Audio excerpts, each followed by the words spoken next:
The cabin was calm, the hum of the engine steady, and the passengers settled into their seats. Darius Cole, a black CEO of a fast-growing global tech company, leaned back in his chair, reviewing notes for a billion-dollar merger meeting scheduled right after landing.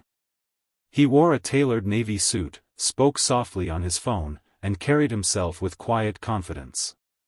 To anyone paying attention, it was clear, this man was important. When the flight attendant arrived with his meal, her smile faded. She placed the tray down abruptly and moved on without a word. Darius ended his call and glanced at the plate. Something felt off. The smell was sour. He lifted the lid and immediately noticed greenish spots spreading across the bread and a strange texture on the food. It was moldy. Darius looked around, confused. Other passengers were eating fresh, warm meals, laughing, sipping drinks. He raised his hand politely. The same attendant returned, her expression tight. He calmly explained the issue. She barely glanced at the plate and replied coldly, "That's what was assigned to you." Assigned. The word hit harder than the moldy food. Darius felt the shift, not just poor service, but something deeper. He didn't raise his voice. He didn't argue. He simply asked for the attendant's name and requested to speak to the lead crew member. The attendant rolled her eyes and walked away. Minutes passed. Passengers continued eating. The smell of fresh meals filled the cabin, making the situation feel even more humiliating. Darius sat still, hands folded, his expression calm, but his mind was sharp. This wasn't his first time facing subtle disrespect. It wasn't loud. It wasn't obvious. But it was familiar. When the lead flight attendant finally arrived, she offered a rehearsed smile and a quick apology. She replaced the meal immediately, assuring him it was a mix-up. But Darius noticed something important. The original attendant stood a few rows back, arms crossed, watching with clear annoyance rather than concern. As the flight continued, the pattern became impossible to ignore. The same attendant laughed with nearby passengers, offered refills without being asked, and checked on others repeatedly. But she skipped Darius's row entirely. No eye contact. No courtesy. No acknowledgement. Darius didn't interrupt his work. Instead, he quietly documented everything, times, actions, words. He believed in preparation, not confrontation. He had built his company by observing patterns others ignored. And right now, the pattern was clear. He looked out the window as clouds drifted by, reflecting on how far he'd come. From being underestimated in boardrooms to leading international deals, he had learned one powerful lesson: respect isn't given automatically, it's enforced by accountability. When the captain announced the descent, Darius closed his notebook. He wasn't angry. He wasn't seeking revenge. He simply knew that silence would allow the behavior to continue, not just toward him, but toward others who might not feel empowered to speak. As the plane touched down and passengers stood to leave, Darius remained seated, calm and composed. When the aisle cleared, he rose, adjusted his jacket, and politely asked a crew member to direct him to airline management on the ground. This flight wasn't over yet. Minutes later, the lead flight attendant arrived, apologetic but hesitant. Darius explained again, calmly and clearly. The lead attendant replaced the meal immediately and offered a generic apology. But what bothered Darius wasn't just the food, it was the attitude. The dismissive tone. The lack of respect. The apology felt procedural, not sincere, as if the goal was to move on quickly rather than understand what had happened. As the flight continued, Darius noticed something else. The same attendant was overly friendly with other passengers, laughing, chatting, offering extra snacks and drinks. She leaned in when they spoke, smiled warmly, and asked if they needed anything else. But whenever she passed Darius's seat, her face hardened. No eye contact. No courtesy. Not even a simple nod. She walked past as if he didn't exist. The contrast was impossible to ignore. Darius had built his company from nothing. He knew discrimination when he saw it, not loud, not obvious, but quiet and strategic. The kind that hides behind policy and tone. The kind that can be denied easily because it leaves no single dramatic moment, only a pattern. He had experienced it in classrooms, offices, and meetings where his ideas were questioned until repeated by someone else. He had learned to recognize it early. He remembered being underestimated his entire life. Teachers who expected less. Executives who assumed he was support staff. Investors who spoke past him in rooms he owned. And he remembered promising himself, years ago, that silence would never be his response again, not when silence only protected the behavior. Still, he didn't react emotionally. He didn't confront her in the aisle or demand attention. Instead, he reached for his notebook and quietly took notes. Times. Actions. Words. The order of events. Not out of anger, but clarity. Because real power doesn't explode. It documents. As the plane cruised above the clouds, Darius continued working, but his focus shifted. This was no longer just about a bad meal. It was about accountability. About making sure the experience didn't repeat itself with another passenger who might feel embarrassed, dismissed, or too uncomfortable to speak up. Across the aisle, a younger passenger watched him with curiosity. To them, he probably looked like any other businessman finishing work mid-flight. They couldn't see the discipline it took to stay composed. They couldn't see the weight of deciding when to speak and when to wait. The attendant passed again, handing out desserts. She skipped his row without pause. That confirmed it. Darius closed his notebook gently and leaned back, eyes forward. His decision was made. When the captain announced the descent, the cabin shifted with movement and anticipation. Passengers gathered their belongings, conversation sparked up again, and the energy changed. Darius remained calm, waiting patiently as the plane touched down. As others rushed to stand, he stayed seated, allowing the aisle to clear. He wasn't in a hurry. This moment required precision, not speed.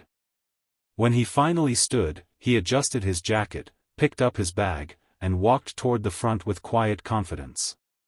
Before exiting the aircraft, he turned to a crew member and politely asked to speak with airline management on the ground.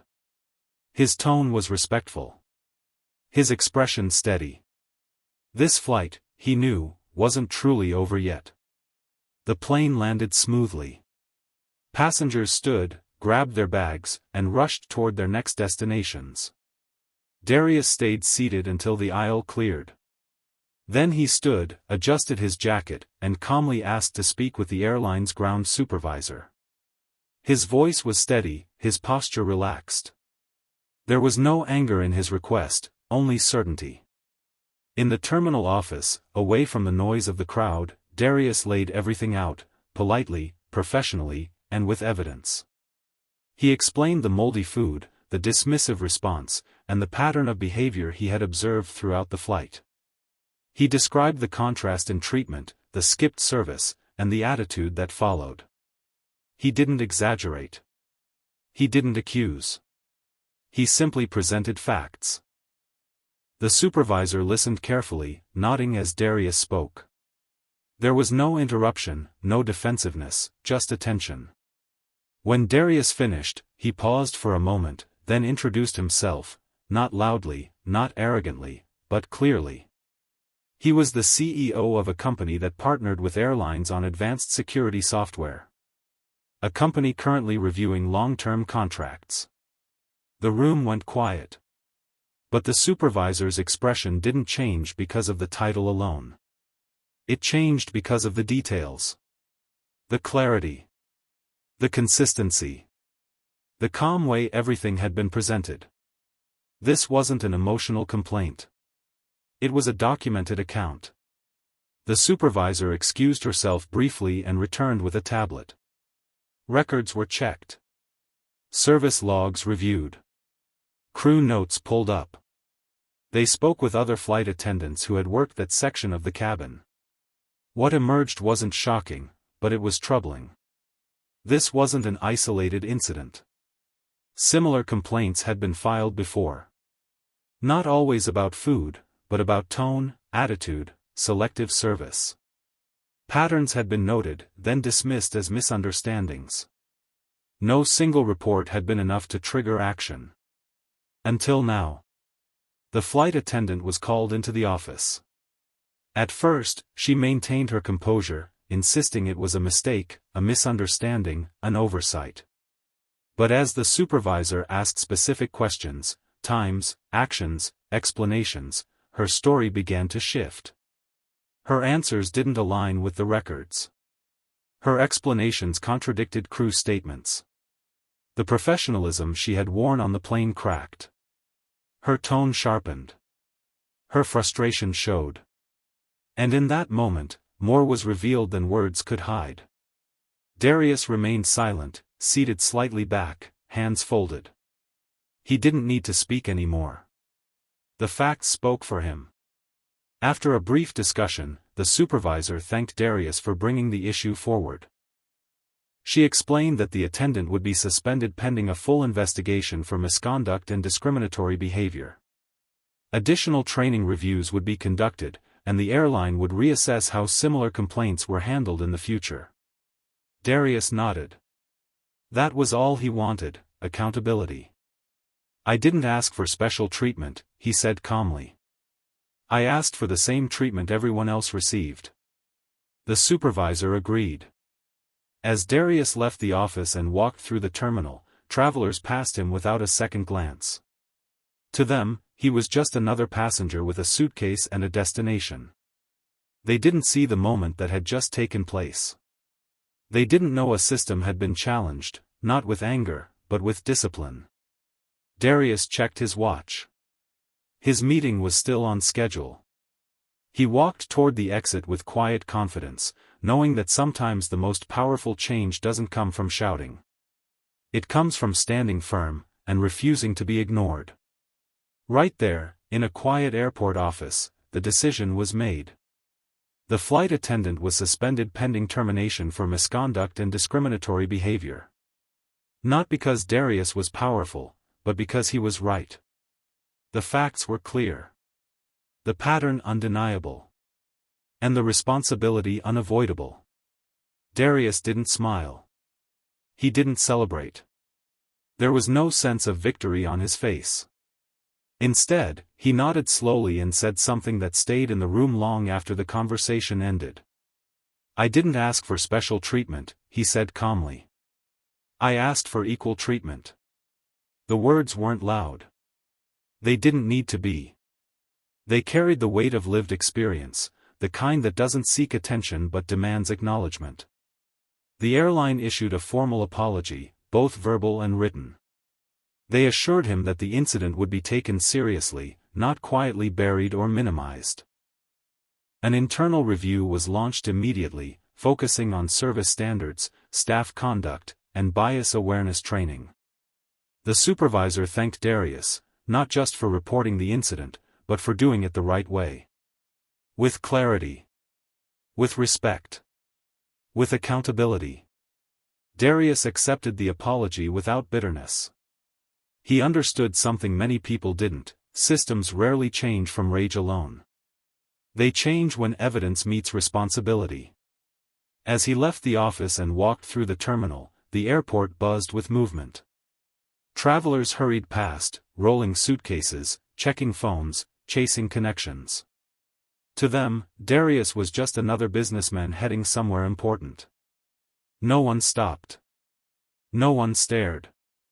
They didn't see the weight he carried. They didn't see the quiet exhaustion that came from always having to be composed. From choosing patience over anger. From knowing that one emotional reaction could overshadow a lifetime of credibility. They didn't see the barrier he'd quietly broken, not just for himself, but for others who might come after him. For passengers who wouldn't know his name, but would receive fair treatment because someone had spoken when it mattered. Darius paused near a large window overlooking the runway. Planes lined up, engines roaring, schedules moving forward as if nothing had happened. In a way, that was the point. Change doesn't always announce itself. Sometimes it happens quietly, in small rooms, through uncomfortable conversations. He thought about the younger version of himself, the one who stayed silent to avoid trouble.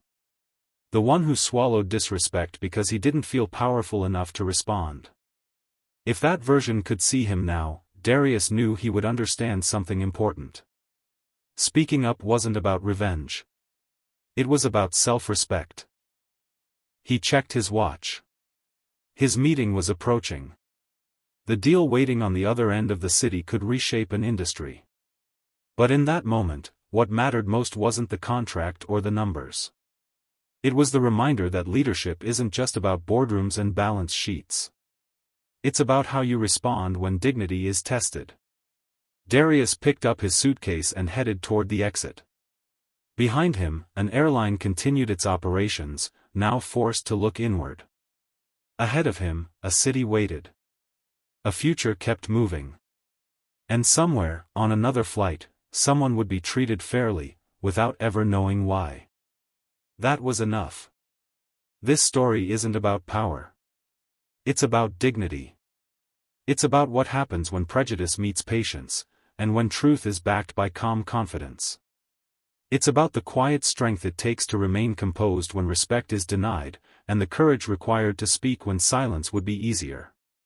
Darius made his meeting on time. The deal went through exactly as planned. Handshakes were exchanged, numbers finalized, and congratulations followed. To everyone else in the room, it was a successful business day, another win in a long line of achievements. But as Darius sat back afterward, reflecting, he realized the deal wasn't what stayed with him. What stayed with him was the flight. It was the reminder that progress doesn't always arrive with applause. That change doesn't always announce itself with raised voices or dramatic moments. Sometimes, it comes quietly, from someone who refuses to accept disrespect, yet refuses to lose themselves in anger. Darius thought about how easy it would have been to ignore the incident. To eat nothing. To say nothing. To move on. Many people do, not because they agree with unfair treatment, but because they're tired. Tired of explaining. Tired of being doubted. Tired of being told they're overreacting. But silence, he knew, has a cost. By speaking calmly, clearly, and with facts, he hadn't just protected his own dignity, he had challenged a pattern. A pattern that might have continued unnoticed. A pattern that depended on people staying quiet. For every person who's ever been judged before being known. For every person who's been dismissed, overlooked, or treated unfairly. This is your reminder, your voice matters. You don't need to shout to be heard. You don't need to prove your worth with anger. You don't need to match disrespect with disrespect. Strength can be steady. Power can be calm. Let facts speak. Let integrity lead. Darius understood that not everyone has the same platform or protection. Not everyone feels safe speaking up. And that reality made moments like this even more important. Because when someone with the ability to speak chooses to do so responsibly, it creates space for others to be treated better, even if they never know why. That's how change spreads. Not all at once. Not perfectly. But gradually. As the days passed, the flight became just one memory among many. But its meaning stayed with him. It reminded him that leadership isn't limited to boardrooms or titles. Leadership shows up in everyday moments, when you decide who you are, even when no one is watching. Respect, he realized, isn't requested by status. It isn't earned by wealth. It isn't guaranteed by success. Respect is demanded by humanity. And when people stand firm in that truth, calmly, clearly, and without fear, systems are forced to listen. That is where real change begins. If this story touched your heart, like this video to support the message. Subscribe to the channel for more powerful stories. And comment below, what lesson did you take from this story? Your support helps these stories reach more people. Thanks for watching.